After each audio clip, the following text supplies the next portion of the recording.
While in Team Fortress 2 animated shorts, you got people pissing in jars, people's heads getting blown off, you look into gaping holes into people's bodies to see hell itself, you see birds. Over the last 50 years, the movies have starred the 9 playable classes in Team Fortress 2 and Elizabeth from BioShock Infinite wearing glasses. The first film starts off with the main character, Pootis, basically sitting down and telling us that we're in for a bumpy ride. And this short reveals that Pooter is more than just a disproportionate Russian guy, he's actually just an intellectual who can do advanced trigonometry, as well as high-level mathematical calculations that he often uses to contemplate the human race's existence. But fuck that, he's just gonna shoot everyone with a big old machine gun. Next up, we meet Private Ryan, a loud guy with a bazooka who hires Michael J. Fox to follow him around on the battlefield to film him shooting people. This guy's crazy. He thinks his grenades are little dolls and makes up stories about them walking around and...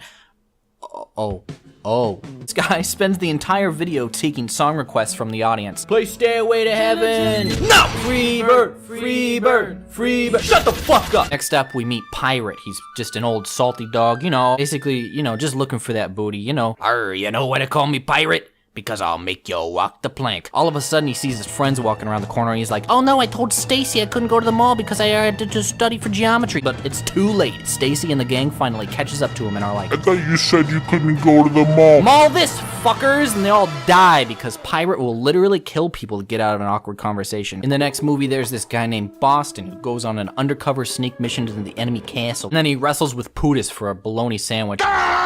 What happens next is there's a spoiler alert, so if you haven't seen The Adventures of Boston, The Rise of the Quick Fast Boy Wonder, I highly suggest you turn the video off now. So, you have been warned. Alright, so in the end of the movie, he gets the bologna sandwich. The short that came out right after that one is all about everyone's favorite sitcom dad, William Cheese, who drives around spying on people undressing through their open windows like a big old perv. When asked why he only looks at men undressing, he's like, I'm not gay, I swear, I just can't appreciate the male physique, but nobody buys it, so he calls his dad, and he's like, Dad, everyone thinks I'm gay, what do I do? And his dad is all like, son, you are gay. The next short is the very first sponsored Tf2 short. This one was funded by McDonald's to star everyone's favorite meal stealer, the Hamburglar. And then he fights the final boss, the evil Dr. Krentist, who's the master of karate, but then the Ham Man does a karate chop that steals the doctor's face and kills him in one hit. And then he steals the special glasses that will let him see the map to the cheeseburger of Lost Legends. And right when Hamburglar's about to get to the good part, Private Ryan's all like, this story sucks, and he blows his fucking head off. Well, I guess he should have ordered the Happy Meal. I'll just plug this nightlight into your heart so you'll have a brighter heart, okay? Duh, okay, duh. I don't think that's a good idea. Shut up, pigeon!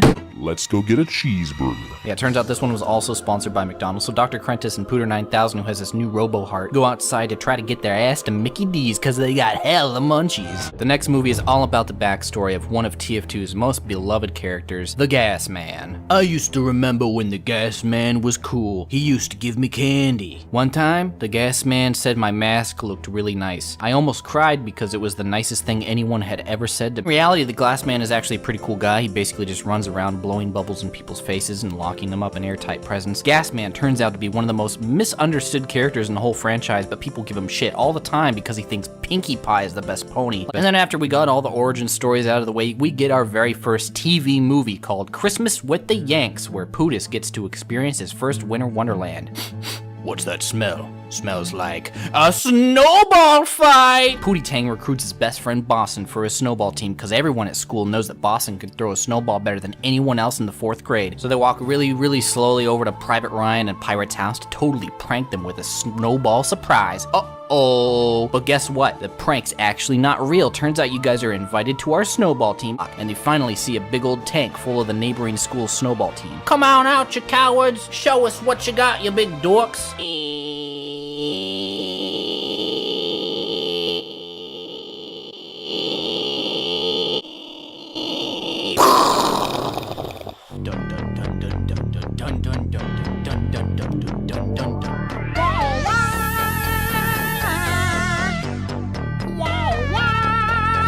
Oh, now you're fucked up. We are the masters of snowball fights, bitches.